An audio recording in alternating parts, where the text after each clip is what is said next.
Okay. Thank you. Thank you for the introduction. Well, what I've noticed during sessions that I have with teachers in developing, for example, blended learning, is that they find it particularly very hard to review learning technology from a pedagogical point of view. And even research from the Amsterdam University emphasizes this, that teachers find and other educators find it particularly very difficult. So that's why I have developed several instruments that I use in these sessions, the development sessions, and I want to address one of these two instruments here. The first one, the one that I want to talk about, is a checklist that I have developed and that I'm using in these sessions. And the purpose of this session, of this checklist, is that it is an instrument to foster discussions about how to review learning technologies from a pedagogical point of view. So it's a list of questionnaires that structure discussions in these sessions. That's what I try to do in these during these workshops. And what what I have done is I took several articles to construct this questionnaire.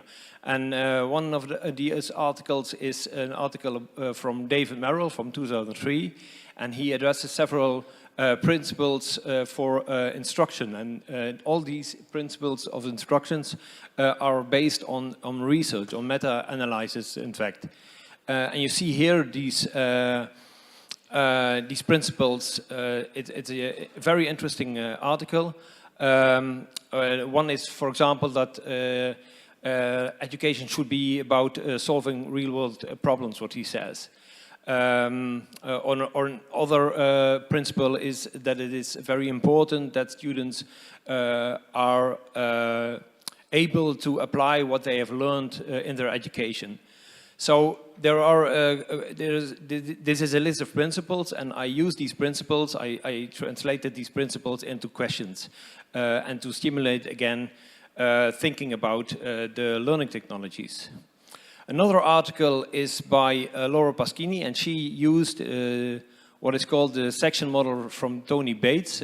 Tony Bates developed an article, wrote an article about a section model, and she also uses this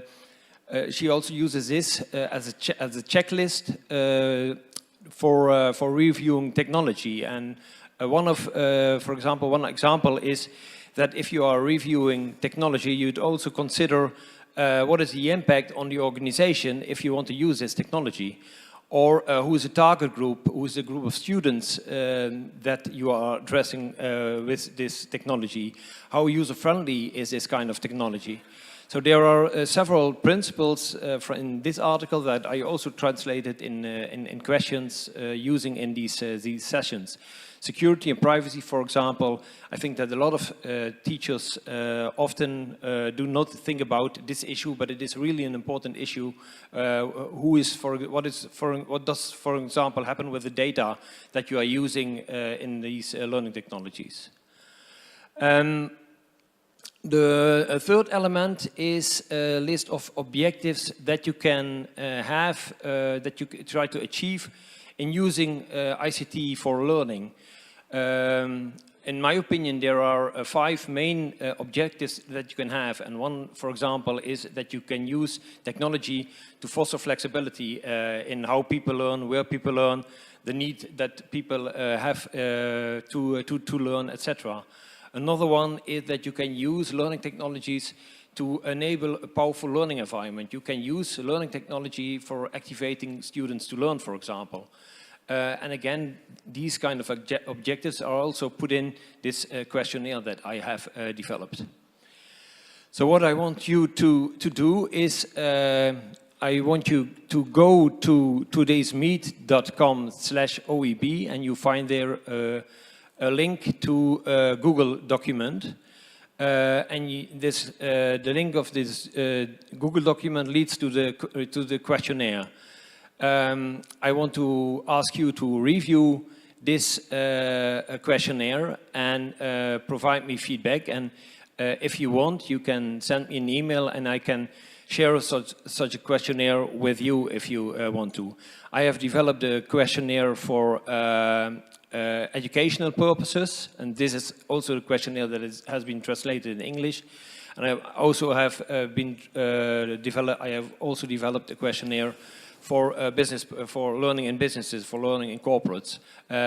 But this questionnaire is only available in Dutch yet. So this is what what in fact I wanted to share with you about.